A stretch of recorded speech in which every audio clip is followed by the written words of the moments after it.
रत्नागिरी नागपूर महामार्गावर असलेल्या भोसे गावाजवळ ट्रॅक्टर, पिकअप जीप आणि मिनी टेम्पो यांच्यामध्ये झालेल्या विचित्र अपघातामध्ये 10 वर्षीय अमित जमनाथ पवार या मुलाचा मृत्यू झालाय।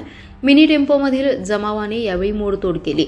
घटनास्थळी मिरज ग्रामीण पोलीस आणि राज्यमार्ग पोलीस दाखल झाल्याने मोठा अनर्थ टळला। काही काळ वाहनांची मोठी गर्दी झाली होती। सोलापूरहून मिरजेकडे टेम्पो येत होता। ट्रॅक्टरच्या पाठीमागून पॅगो रिक्षा ओव्हरटेक करून पुढे येत असताना पॅगो रिक्षाला या मिनी टेम्पोने जोराची धडक दिली।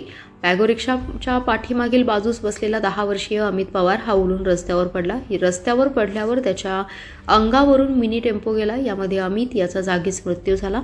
आपल्या मुलाचा आपल्या डोळ्यासमोर मृत्यू झाल्याचं पाहून आईने हंबरडा फोडला। हे दृश्य पाहून अनेकांच्या डोळ्यात पाणी आलं। काबाड कष्ट करून आपला प्रपंच चालवणाऱ्या कुटुंबियावर काळाने घाला घातलाय। अमित हा सर्वांचा लाडका होता।